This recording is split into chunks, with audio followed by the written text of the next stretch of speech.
First of all, I wanted to say a really nice job with your presentation, and again, another very important issue that I know a lot of our students face.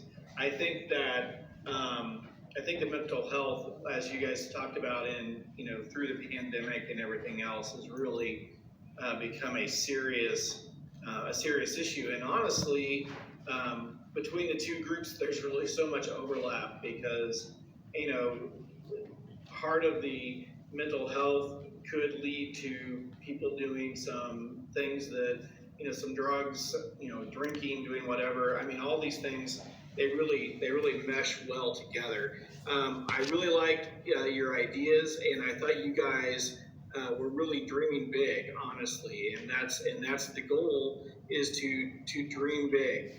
I feel like a calming room.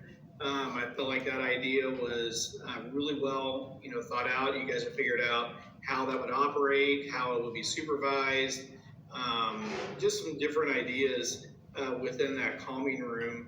And I know that we do have one in our middle school, and I know that it's used often.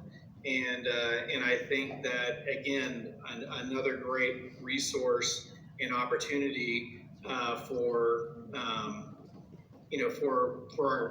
our people to be able to go in there, relax. Especially, I love the way you guys were thinking about, during testing times and really just any time, because, school and life can be pretty stressful these days, and really just kind of giving people a little bit of autonomy to go in there. Again, I know you guys put in some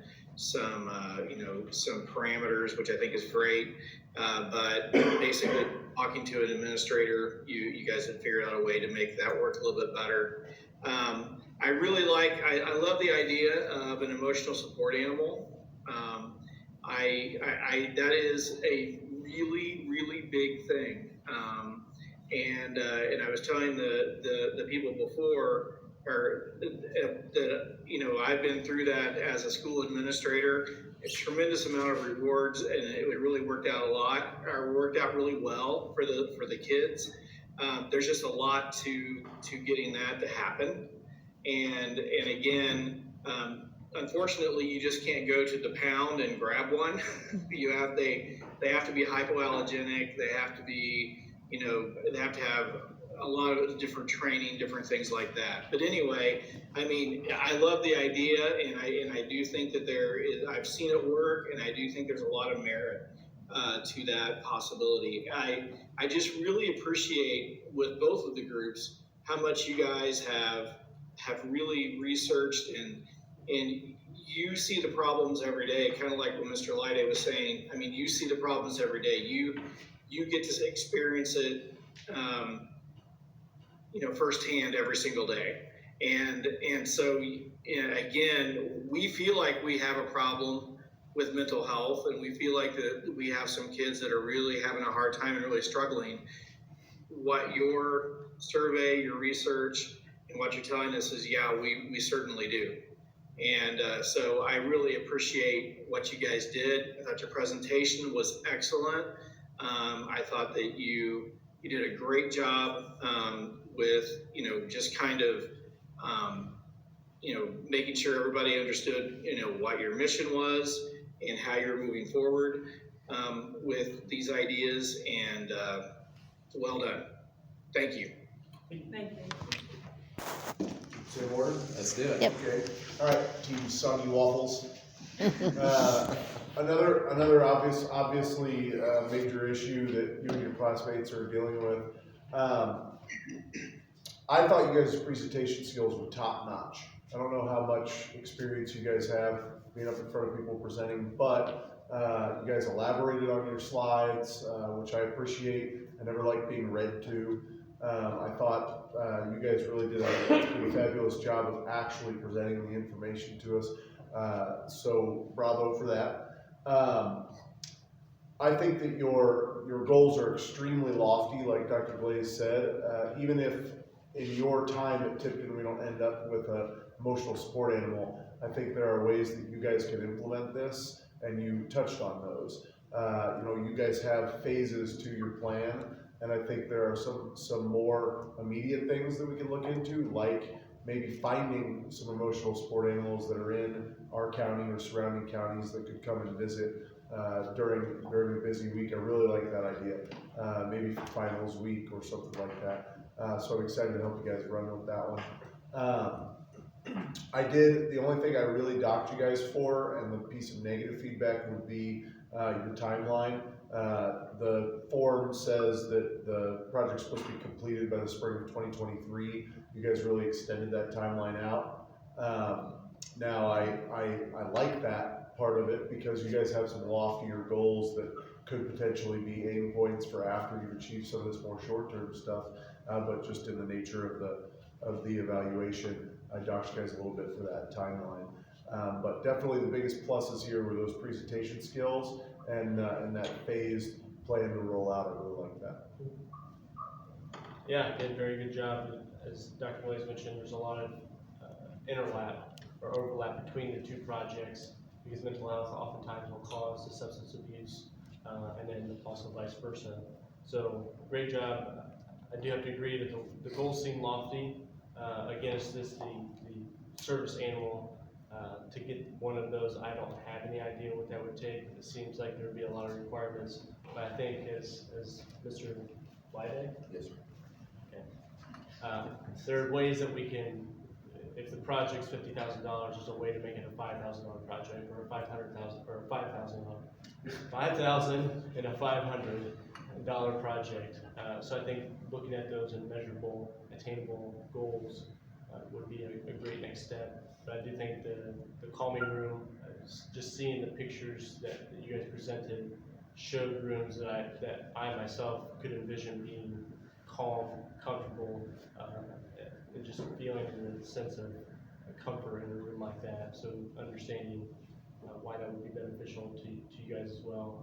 And the survey results that you guys were able to achieve, I also meant to offer that same feedback to the first group. The fact that you guys created that survey and then distributed that, I think it shows a lot of good commitment to the idea and your classmates that you were able to get so many respondents.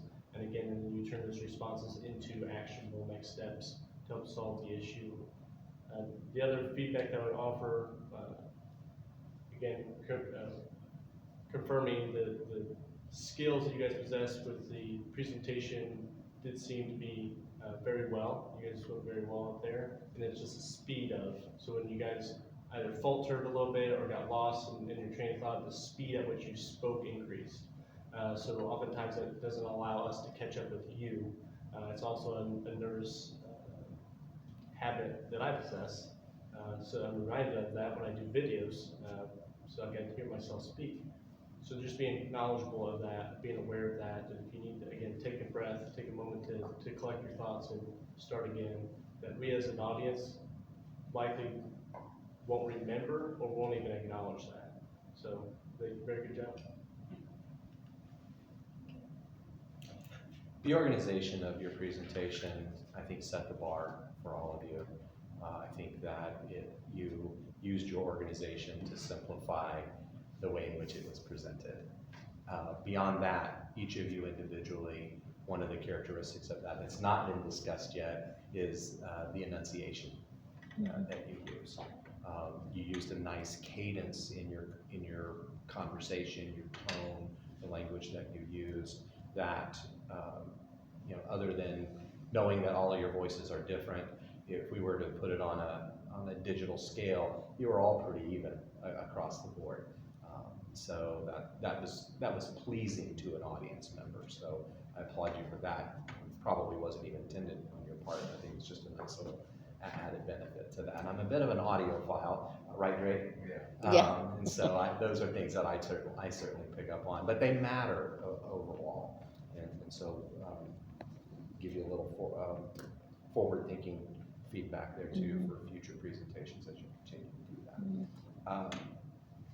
I think there was a typo in your timeline in phase one because it looked like part of your phase one included things through the spring semester, but then it looked like you were skipping forward to the fall, but the date that you used was actually 24, and then it skipped back to 23. So I think there was a little bit of timeline issue there. If I'm, sort of nitpicking there a little bit, I think that's true, and that's easy to do. You start thinking about a new calendar year, and then it's a new school year, and then you add the calendar year and all of that. So I get probably why it happened. But, to the point about, pushing a lot of these ideas out, I want to reframe for a minute. I want to reframe for people who are here. What do we talk about legacy? Leaving one. Leaving something that you may not be able to see when you're there. Yeah, it's often the work that we do as leaders. We plant trees that'll produce fruit that other people will enjoy, right? And so, while certainly outside the scope of this project right here, you have set a tone for the future. So even if you're not here physically to carry these things forward, you can certainly put those things in motion. We see that in our organizations all the time. We carry forth the mission and the plan beyond. So, speaking of mission, I thought you all did a nice job of putting that up front. I appreciated seeing that right there too.